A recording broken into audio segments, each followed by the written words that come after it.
I chose love.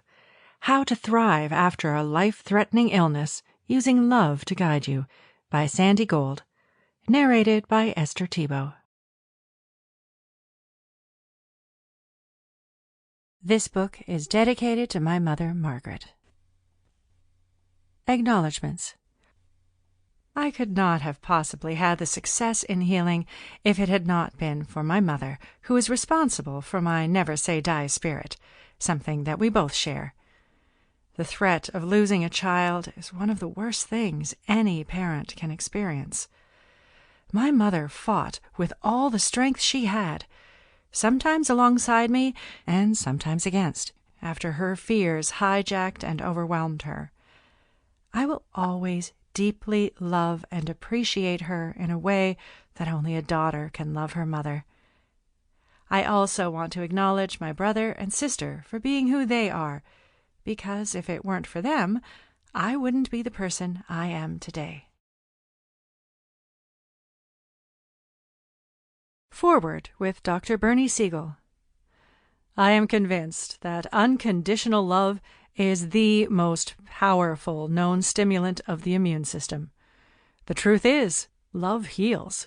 Dr. Bernie Siegel, Love, Medicine, and Miracles. You are a survivor and thriver, Bernie Siegel wrote in an email to me. I leaped from my chair and cheered. Bernie's book, Love, Medicine, and Miracles, was published in 1986, just months before I was told I had 6 months to a year to live. He reinforced my belief in the healing power of love at the absolutely perfect time. And I don't think this was a coincidence. Often I would arm myself by carrying his book to doctor's appointments, though it wasn't until about 10 years later that any doctor ever asked about it. I met Bernie, as he prefers to be called, in 1994, after articles written about me appeared in the New York Times, People magazine, the Boston Globe, and in numerous other papers across the country. I was interviewed by Susan Stamberg on NPR, and ABC's news show, 2020, filmed me after I painted and erased a 63-foot mural to depict the importance of appreciating our lives while we are still alive. As my way of thanking Bernie for the contribution he made to my life and for the person he is, I used the attention I was receiving to highlight him. In his email, he asked that I share this with you.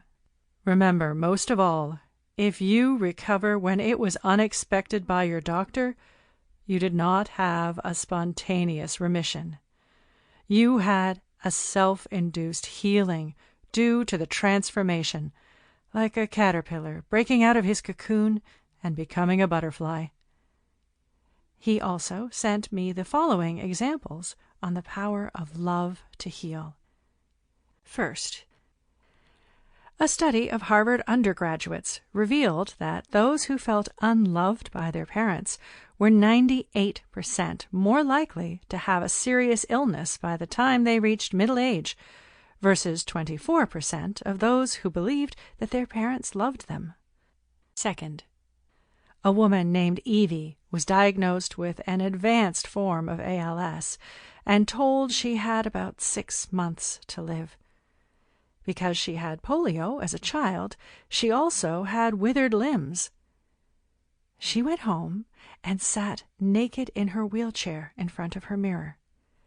She made a list of all the ways she hated her body and her life, and she allowed herself to feel all this pain. Every day she forgave those she needed to forgive. At the end of each 20-minute session, she wrote at least one positive thing about herself. This list of her good qualities gradually grew until she only felt love and compassion for herself. She saw herself as the loving woman she was created to be. Eventually, she not only walked again, but Evie became the first person to completely recover from ALS. Third, Sample complete. Ready to continue?